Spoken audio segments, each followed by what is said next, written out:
Welcome back, New Zealand, to Unpaid Movie Critics.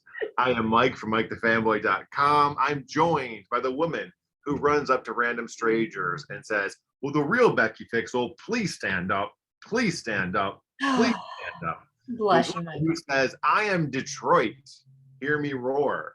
The woman who says, "You're going to mess with me? I'm a Fixel." Miss Becky Fixel from Week99er.com and member of the Detroit Film Critics Association. Society. But Dang. thank you, hype man. So, Mike, I just mentioned this before we started recording. How many more meetings with Guillermo do you have this week? Nothing. Or are you done? I think I'm done. I think I have a Q&A tomorrow for Coda. Okay. I'm supposed to do one for Belfast. And then Sunday, I might go check the Star Trek exhibit out. Ooh. And then next week, I'm supposed to have Will Smith for King Richard. Okay.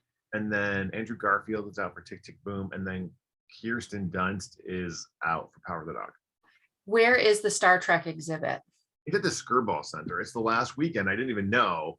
And they're doing a couple Q&As. So I'm like, well. Because I think that it was either already here in Detroit because they had a special one here, or it's coming. Because I saw an ad for one recently. I just didn't know if it was going back to the Hollywood Museum. You know, because when we toured the Hollywood Museum, they have their special exhibits there. So I didn't know if that's where you were heading to. No, it's a traveling thing. It's like a celebration they were doing. Okay. It's kind of fun. Yeah, and this is going to be it's going to be neat. I'm hoping I can find someone to go with me. As I'm texting all of my friends, they're like, whatever. But yeah. At least you have stuff going on there. We have right now about one in theater screening a week, maybe two. Okay. So, I mean, it's something. This week we saw Dog. How was Dog? I actually looked at it. It was surprisingly better than I expected. Yeah, it was kind of flat, that he wasn't very good, but I mean, any movie with a dog in it, I expect it to be one where the dog dies and I'm going to cry. So I tend to skip anything with a dog on the poster because that's what happens. Small spoiler, the dog makes it through this movie. Oh, good. I mean, there's a whole website, I believe, out there called doesthedogdie.com. So people can search and find out if the dog dies. I mean, they're billing it as a comedy, but it's more like, I don't think it was a comedy. There's a couple funny moments, but it's more kind of a statement on like PTSD and like even what the service dogs go through. So, you know. That's hard to make that funny. I mean, realistically. Right. And so, I mean, some of the stuff the dog does, you get chuckles, but it's not like what I would consider a comedy. So I thought that one was pretty decent. All right. I saw House of Gucci. And I saw Scott's comment online. I'm curious about yours. I think the greatest sin, I think we talked about this a little bit with Scream, the new version, is that a movie should never make you go, like if you passionately hate it, it got a reaction. If you passionately love it, it got a reaction. If you went, my God, that was fun, it changed your mood. This one, I was like, why did they make it? If this one's forgettable, what's the point? It's completely forgettable. Performances were forgettable. Do you agree that with the lack of awards for it? Oh God, yeah. Okay. All right.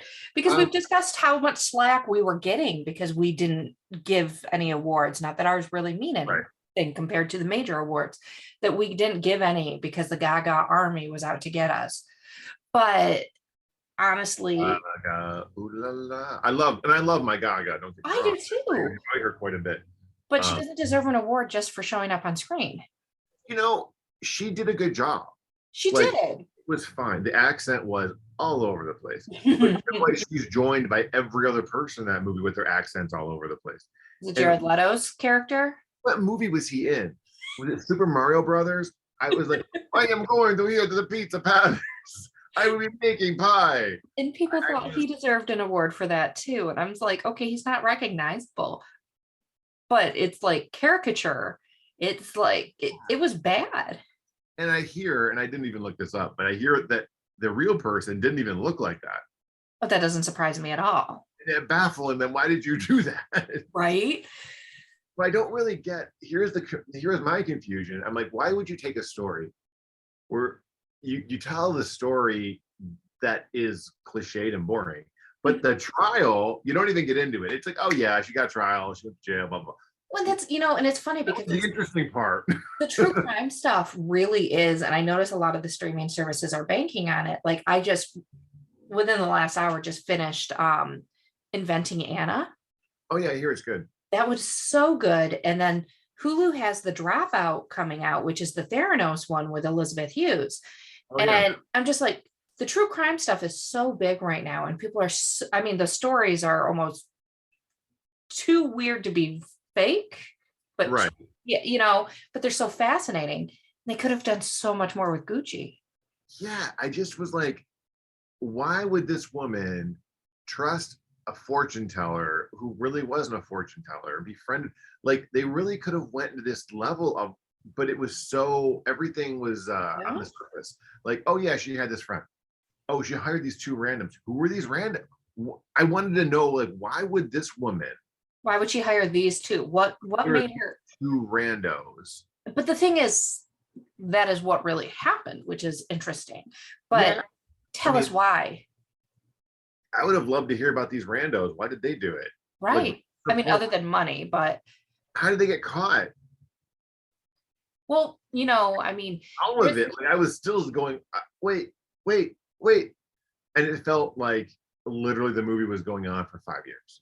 And there is something to the making you want to go and look something up after the fact. Yeah. But it would have been more compelling of a story if you gave us a little bit more than her getting screwed on a desk at the work site. That scene really wasn't needed. No, and it was really the whole her love story, Adam Driver, wasn't compelling enough to carry the movie. I mean, because we've seen all this before. Oh, a guy marries a woman that the family doesn't like. He gets excommunicated. They bring him back into nothing was original. No, but it was not original. Maybe it's their story just wasn't original. Maybe that's it. Maybe, but I just was kind of like, okay, Pam and Tommy was so much better, more compelling, and it's been 8 hours.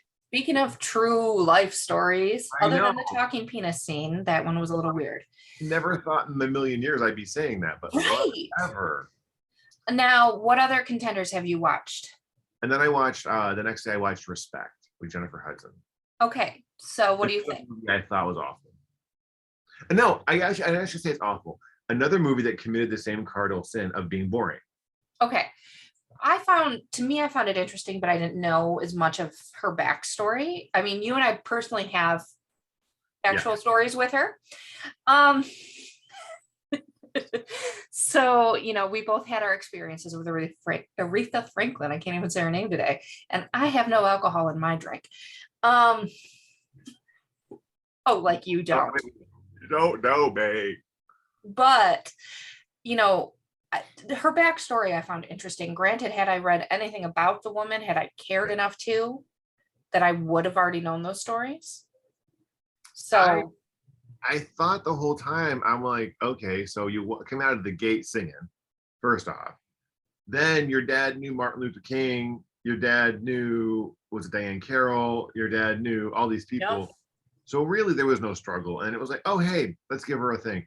Okay, cool. Then she gets a recording contract. And I went, well, okay, but the assaults against her and all of that, I mean, that did screw up her life.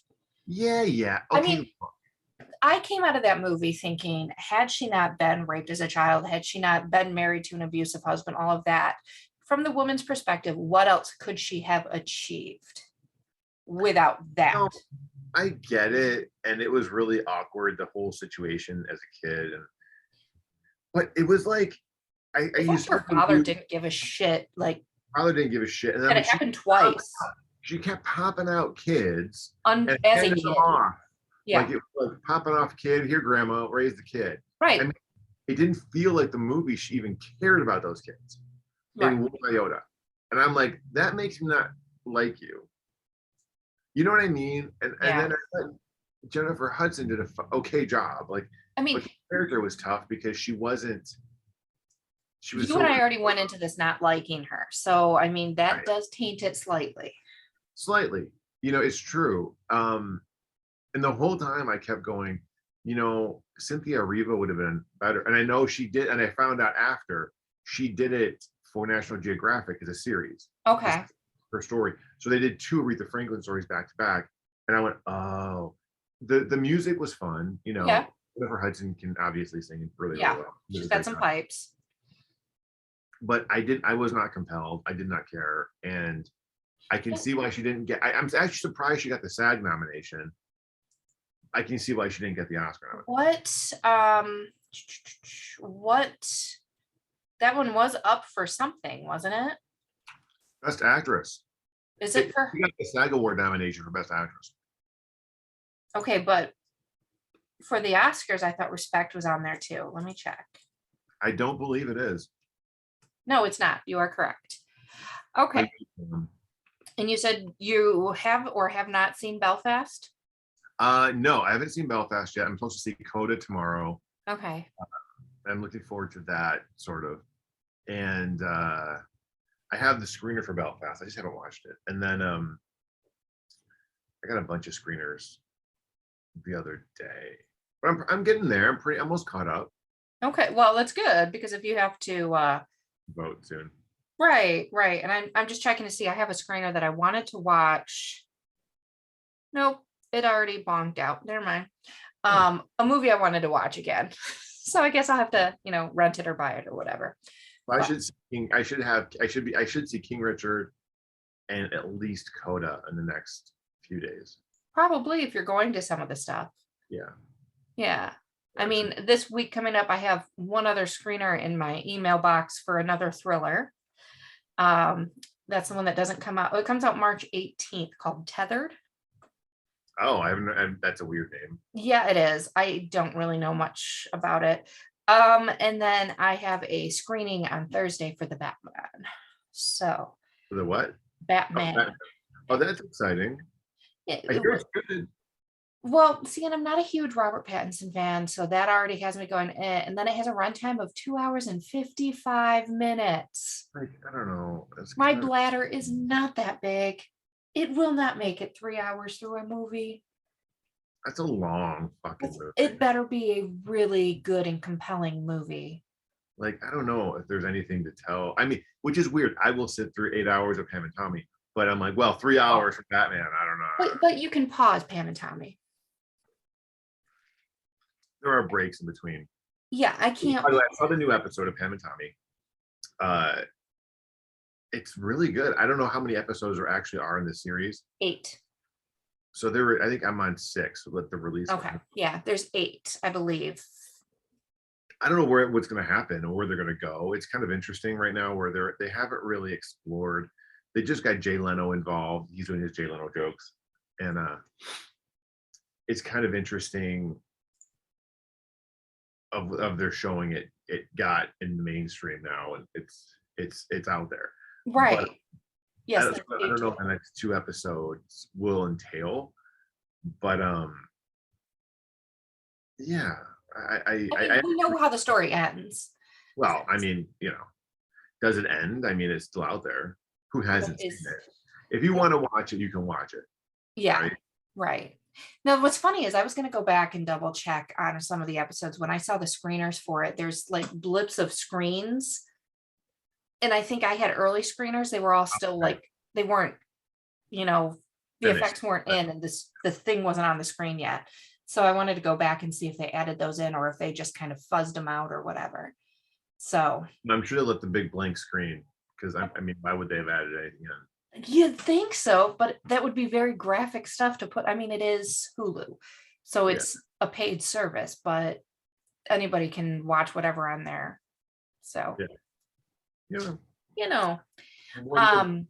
But yeah, it was interesting, honestly, to watch those 2, and I literally went, "Oh, I see why they didn't get any traction." Right. But then I don't think Matt Morale, even though I love Guillermo, it should be in there. I don't think the other one, Don't Look Up, should be in there. So I don't know. I think this was a weak year for movies, and I think that Mhm. they Honestly, of the whole list, Coda should take it. So I'm excited to see it, and I think most of the cast is supposed to be there, so it should be fun. I just, it's been a really, really odd year. And like respect locally, there was a big they had a red carpet here locally in Detroit. Oh, I'd They hope so. rented out, they had the Black History Museum or Motown, and then probably Motown, which, well, no, that wouldn't make sense. She wasn't on Motown. Might have been the Black History Museum downtown. But then they also rented out a whole movie theater, like not just the screen, the whole 11 screens, Oh wow. and had special screenings for her family and friends, which was really cool. Yeah. Um, but yeah, you know, it's been an odd year, and hopefully this year's better, but who freaking knows? You know. It's still, I mean, it's starting off slow, but we're still in January, February. It's all the kind of crappy movies. Not all of them have been crap, but they're the ones that aren't going to be award contenders at the end of the year. What do you think about the fan vote for the Oscars that they announced they're going to do? I think it's interesting, but I don't think it really means much, because if you look at Rotten Tomatoes, fans will tank a movie just because somebody looked at somebody sideways. Well, yeah, So, I'm sitting here and I'm like, the Oscars are different. It's not the People's Choice Awards. right. It's for people in the industry who, better for better or worse, are saying technically and creatively, these are the pictures that we feel were best. It doesn't mean that they were wide, mainstream. It doesn't feel like this. It doesn't feel like this. It feels like this is from the people who work in the industry who know what they're talking about. Right. And, Uh, and I think that's I know always it's been a disconnect. pretentious. It is pretentious. Don't get me wrong, but that's kind of the point. You know what I mean? So I don't know if a fan movie is kind of, if it's there for that. It's always been the disconnect for like the Oscars. Like people, it's never been representative of what the fans like. We don't see the Marvel movies or Spider-Man. Right. Spider-Man got on there, but we don't usually see them on anything. Yeah, it's very rare a Black Panther will break into the best picture. Sorry, I hit a link and my computer started playing a Netflix show. Nice. I apparently opened tab and it started playing something over again. So Yeah, so I mean, it's one of those things where, we're still, yeah, I'm still over it. yeah, I mean, I think it's a nice nod and they're trying to get people involved, but it really doesn't matter. And the box office shows that the people like the movie or not. Right. That's the people's choice if the box office. It really is. You So know, I don't know. I just don't think that it needs to be in the Academy Awards for ratings. It's supposed to feel like a ratings grab. But is it going to be an actual award, or is it just going to be, hey, you won this, good on you? Like, are they going to give them something for it? I don't know. Because it's kind of, I mean, it's an interesting concept. And then is this just a ploy to get people to actually watch the awards ceremony? Well, yeah, every year the Oscars talk about the sagging ratings, right? So I this think is the it's, way to bring it back and try to get ratings. And I don't know. The Oscars are special because it's like these are the best of the best chosen by their peers. I know several people in the Academy. I'm not in it yet. someday. But it's one of those things. Like, I think it should stick with what it's known for. I don't think you have to dumb it down for people, and that's the way it just feels. Yeah. But and then at the same time, we still have stupid crap coming out the whole time. So, Yeah. Stupid series, all of that.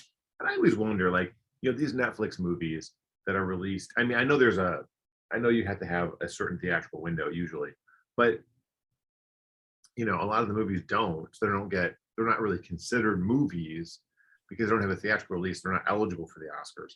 Right. Are they movies? Are they TV movies? What are they considered now on a streaming basis? Right. I think having a category for a streaming movie would be more beneficial than it would be for having the fan vote via text.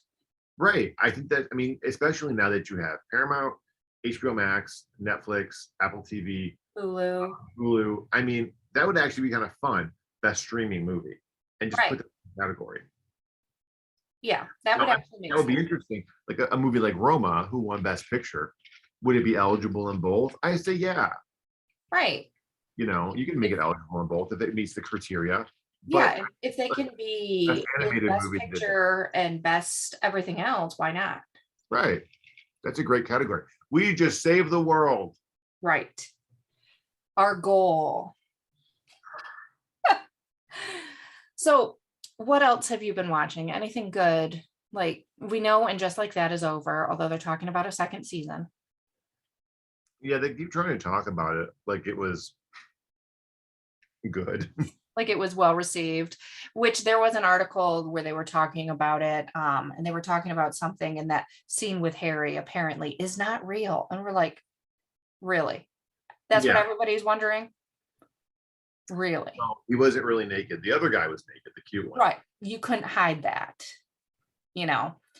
I'm like, no It was crap. hot. But No one I wants keep seeing, Harry's penis. you sure? Yeah, yeah. But Oh, let it go. yeah, No, I mean, yeah, I mean, I'm sure they'll do a second season. I mean, I'm sure they're gonna milk it for like 5 seasons, but but why? eh, It's so out of touch with reality. And I understand suspending some belief when you're watching anything. right. This felt very disconnected. Right. It's a bunch of white women with money dancing around in their sexcapades. I know, a very Which, overprivileged white women with money. right. I mean, 20 and 30 somethings in New York City, that was compelling. 50 somethings, 40 and well, 50 because they're the same age as the Golden Girls. So Yeah, 50 somethings doing it. Okay, yes, there is something to that if there was a bit of reality to it. yeah. It just felt, yeah, and Disconnected. honestly, it really felt like they needed Samantha. I just missed her desperately, and she cut through the bullshit of these pretentious white women. And they're now, but they have token gays and token black friends. So it's really great they have a lot of these token friends to hang out with, like puppies. Right. So it really just didn't gel. I haven't seen Peacemaker either, by the way. Have I you seen haven't seen that one yet. I keep hearing it's good. I want to see that. Well, And we have a bunch of stuff we're supposed to be seeing, but The King's Man is streaming today. yeah, it comes. I enjoyed it. Good. So I'm not the only one.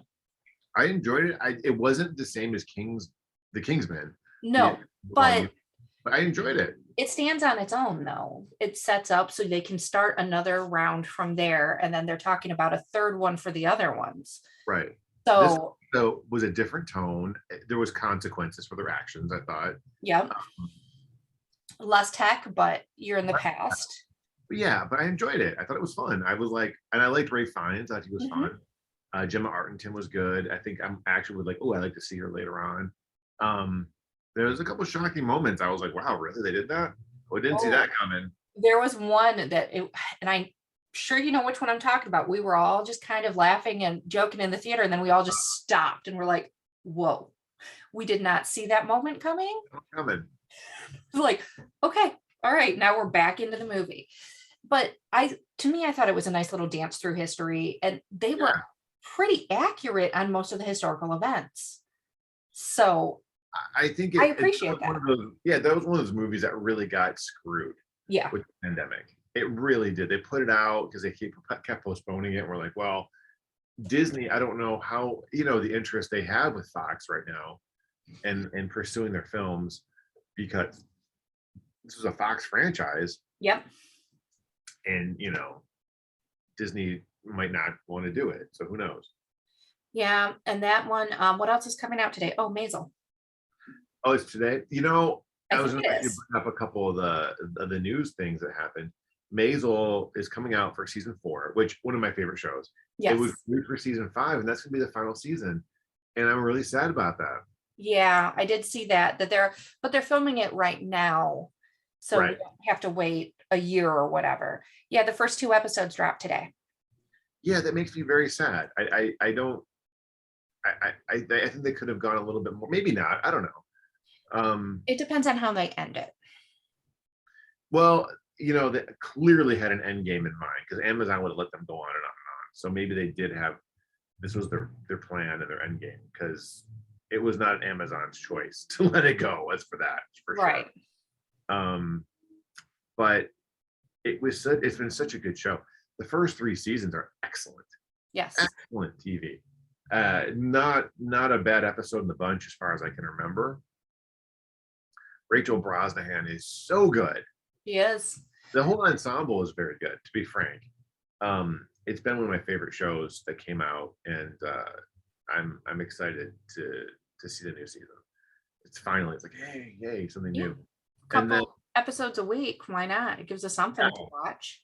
Right.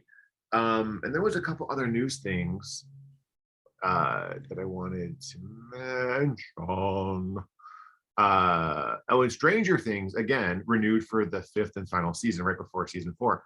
So it's like the other the other one we all love. They renew you and you're done. But again, I think the Duffer Brothers have already talked about they wanted 5 seasons. Right. That's what they do and tell the story. I think Stranger Things is getting a little, to me, that's a little long in the tooth. Well, yeah, and it's also with that one. I mean, Maisel would be a little easier, but I mean, you're set in a very specific time. But with Stranger Things, those kids are aging out. Right. There's only so much and so long you can keep them that age. Yeah. So. And the pandemic didn't help. No.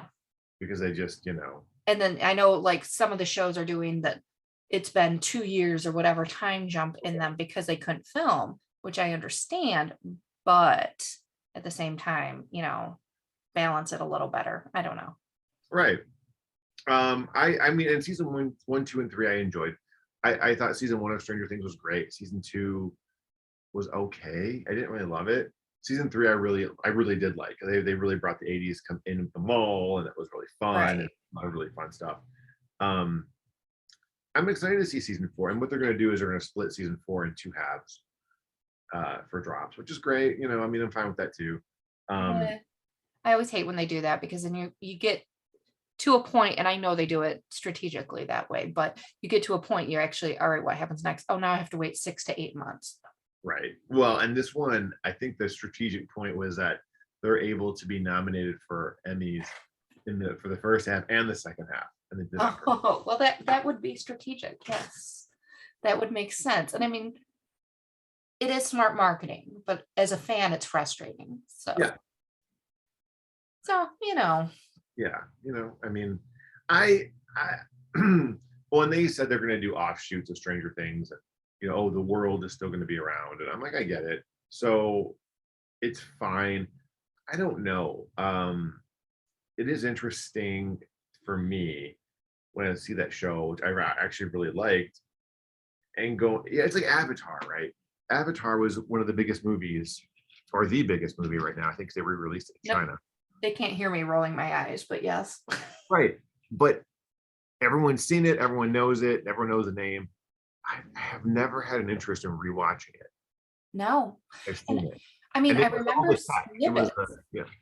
I remember small little bits, but I don't want to watch it again. And how many sequels? 7 sequels that they're working on? Right. Like, don't judge your audience, dude. Like, and I don't know, James Cameron's a smart dude, fine, but the world of Avatar didn't really me. Now the 3D with Avatar was amazing when it first came out because you were just like, holy crap, it was a whole different experience. Now Avatar World, like when you go to Disney World in Animal Kingdom, they have the Avatar Land there. Mm-hmm. That is spectacular. Yeah, very fun. Gorgeous. But if they didn't call it Avatar Land, would you think anything different? Yeah. Change your opinion of it. Would be like, oh, it's still not gorgeous. I mean, it's fun. It's pretty. It is. It would have been pretty if it was called Bob's Land of Pretty. Good thing you don't work in marketing, Mike. I want to go to Bob's Land of Pretty. And guess what? It's pretty. Right. It's pretty. But I mean, I understand the world making and all of that, but at what point for like Avatar do you pull the plug with all these sequels and dumping all this money in all of these things? How many years has it been since the first one came out? It's been a long ass time. 2009. Yeah. And the second one is supposed to come out this year. That's what the Google says. The Google, I enjoy the Google. The Google. Yeah, it says, first question, why is Avatar 2 taking so long?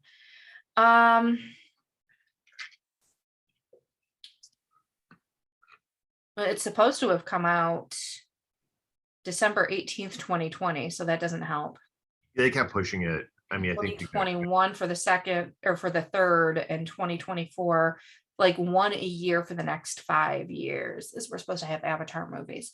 So, I mean, the amount of money that Disney's dumping into this franchise, and I know. I mean, they're gambling a lot, and I'd say they have about a 70% record in getting things right.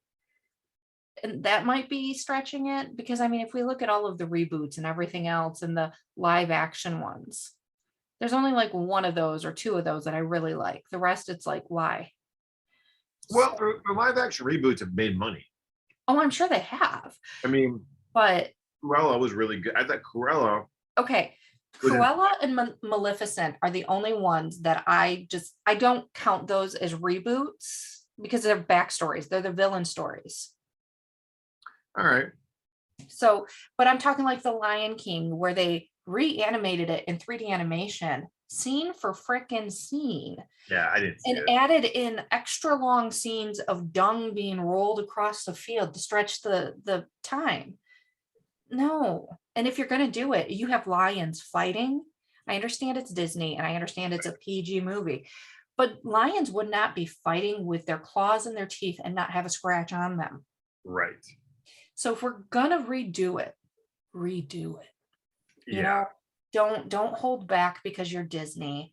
You know, get it up to PG-13 because animals fight. My cats scratch the crap out of each other. Right. You know, it's reality. Well, I think the only movie that they did the reboot that didn't really do all that well is Cinderella. And I didn't mind that one. I mean, I don't think Aladdin did super great. I think it did okay. It did okay, but I don't think it. I thought it was embarrassing, but whatever. I mean, literally embarrassing. The architecture was gorgeous. Gorgeous. The girl was pretty good. Who did? She was, except for the random music video in the middle of the movie. Yeah, I didn't understand that. No. The poor guy was saddled with that beginning song, and it was just like, oh, dude, so sad. Right. So Will Smith, no one can be Robin Williams. You feel bad. Oh, Will Smith, you're trying, buddy. He was trying, and I mean, to some degree, he made it his own character, and I understand what he was doing. But when you have Robin Williams, and then you have the Broadway version that is also so strong, we don't need a third. Yeah, it was a retelling that no one asked for. And I think that's with 90% of their reboots. You know, I'm interested to see what they're going to do with Snow White. Are you? I don't know if they can. I mean, they can't really. I mean, they could do Fox and the Hound and all of those, but would they? They probably weren't popular enough. I mean, ooh, look, Oliver and Company live action. I mean, do we really need that? No. Home on the Range. You know, it's like these movies aren't. You know, it's like there's only so many Disney classics that you can pull. Right. I mean, Disney has made some clunkers. I'm just saying, people forget about them. There was only one. I mean, I've sat through all of these reviews. I mean, I've been doing the movie things for what, 9-10 years now. Only one did I want to walk out of.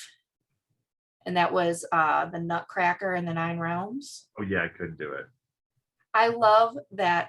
I love that ballet. So I was like, okay, the Nutcracker. And then went in and I was like, what the actual hell am I watching here? And I'm like, okay, they really missed the mark on this, but you know, whatever. But I mean, Disney does have some flops, but you still always will have the people. I mean, obviously, if you look behind me, I love Disney. What? No. What? Me and Disney? It's amazing. But I'm not going to sugarcoat everything because not everything's cupcake and rainbows. You know, there are people that will because it's Disney. Well, yeah, and that, I mean, some people are just Disney freaks. And it's like, oh my God, I love everything Disney. And it's like, calm down. It's like Right. when I have certain friends who are like, everything Madonna does is perfect. I'm like, no, get rid of the grills. But that's a whole other story. Yes. You know, I do wonder where, I mean, how many, I mean, Little Mermaid they're doing now, I think, and Snow Which, White. But what else is left? I mean, 101 Dalmatians they've done with Glenn Close, and they did Cruella, so I don't think they're going to do that again. and then they already did Beauty and the Beast. Yes. We done Sleeping Beauty? Well, Maleficent was sort of Sleeping Beauty. Okay, but we haven't seen Aurora's side. We saw, but you know, when they're doing these villain ones, it reminds me of like Wicked, Yeah. because like was it Gregory Maguire that wrote those books? And then there's a whole series of books out there from the side of the villains. Mm-hmm. And that's what those always remind me of. Now, and I like Maleficent and I liked Cruella because it gives you an actual version of them that's not just the cartoon Betty. Right. I think Cruella really worked well, to be It frank. does. He was really good. But I'm trying to think any of the other princesses. Like Merida's too new. Frog, but that's kind of new. Yeah, although that one would be great because New Orleans is great. Brave is fairly new. Yeah. Um, Frozen, they're already on Broadway, so give that a 5-10 years, you'll have a live action. yeah. Yeah, I don't know. I don't know. Trying to think and see if there's any other princesses like on my wall that I can think of. I got Snow White right behind me. But Yeah, I'm trying to think of what else they're going to do to mine those, basically to remind those titles. You well, I know, mean, for Disney Plus, they're redoing Cheaper by the Dozen again. again, And that, I mean, I think that one's out now or something like that. His Zach Braff is the dad or something, which they redid Adventures in Babysitting, for God's sake. What are they doing, man? Let's just stop. well, what was the other one they did at the same time? They did Adventures in Babysitting. They did another one. Well, they redid Grease or something. It was Grease Live or whatever. But it's just like some of these things, or no, the one that really bothered me, Heathers, that they redid. That it Oh, was the TV show? series. Yeah. Leave some things alone. You, Well, look, and one thing you don't fuck with. You cannot fuck with Heathers. Heathers is perfect. You yeah, just from beginning to end. Don't fuck with perfection. you don't. I love that movie. Oh, it's brilliant. My Or teen angst bullshit has a body count. But you know, and that series tried to do a new spin. They tried to do some different stuff. but It it's failed miserably. The only thing I kind of did like is that they used the original ending. okay. Mark, what was it, Mark Walt? I'm trying to remember the writer. Mark Walter's script. That was the original ending. Okay. Before they said it's just too dark to have everyone die, and in purgatory they didn't let that was that's just too dark. And so instead, she watches Christian Slater blow himself up and lights her cigarette on his burning body. Whatever. Right. Normal stuff. So mazel tov. I that movie wouldn't even get made today.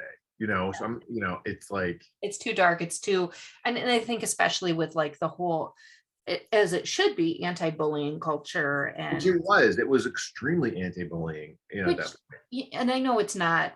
I mean, it is related to movies and the stuff we grew up with, but we were talking about like the bullying culture nowadays, where it's all the cyber stuff versus like we would get the crap beat out of us as kids. That's assault. And it's that's how things were. So you're like, yeah, these kids have it bad, but I mean, we got beat the crap out of. right. But we didn't have millions, possibly millions of strangers telling us stuff online constantly. Right. So, Right. I don't know. It's always interesting to balance it all out. it is. But yeah, I do feel like there's a lot, with reboots and what they're doing with the reboots and the directed DVD sequels. Like, do we need a sequel to Hocus Pocus? I'm kind of excited for it. I think it's fun to have them all back. Is that going direct to DVD though? It's going to Disney Plus. That to me is. Oh, yeah. I know. But I mean, Bette Midler, Sarah Jessica Parker, and Kath and Jimmy back. Maybe put that in theaters. right. And make it bigger. I mean, I don't know. I mean, they built a whole city for it.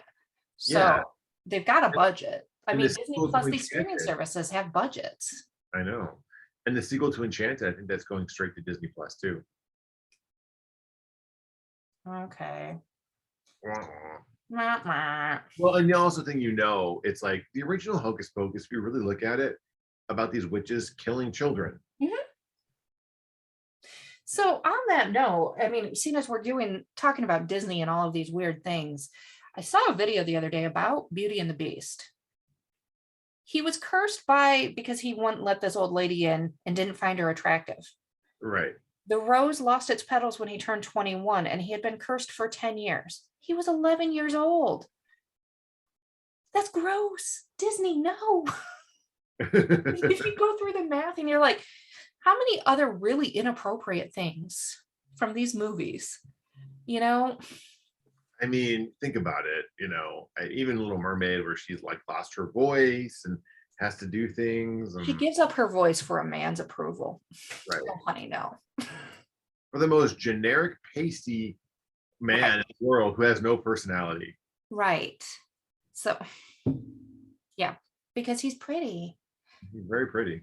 Yeah, no. So, I mean, we've been all over today. So, no, we bounced around subject to subject. And I do apologize, New Zealand, for all of that. Yeah. But here we are. Let's see if there's still our 2%. Let me check. I haven't checked our email, anything. I did get some email about moving platforms for us, but that's a discussion for later. I don't think it really matters or does anything. New Zealand, sadly, is fifth in our listenership. Oh. 2% still, but 76% in the United States now. Wow, look at us. Go America. Go America. We're going to go watch some wrestling, get a hot dog. All right. Well, thank you all for joining us, United States and New Zealand. I'm still going to include you because I love you. And you have Hobbiton on a constant basis. So we thank you for joining us on this edition of unpaidmoviecritics.com. I am Mike from Mike's Fanboy. This is Becky Fixel from the Detroit Film Critics Cooperation. Michael. And if you hear someone yell, "Will the real Becky Fixel please stand up? Please stand up. Please stand up." You just know where to go. Right, all the way to Detroit. So thank you for listening. Make sure that you send us emails at unpaidmoviecritics@gmail.com and tell us how wrong we're about stuff. We're fine with that. So Becky's fine with that. I'm perfect. Mike is fine with that too. He's okay being told he's wrong. So we'll be back next week with another episode, and hopefully we'll have some sort of topic. Maybe we'll talk about Beetlejuice. Maybe. Mike does love that movie. So, all right. Thanks for listening, everyone.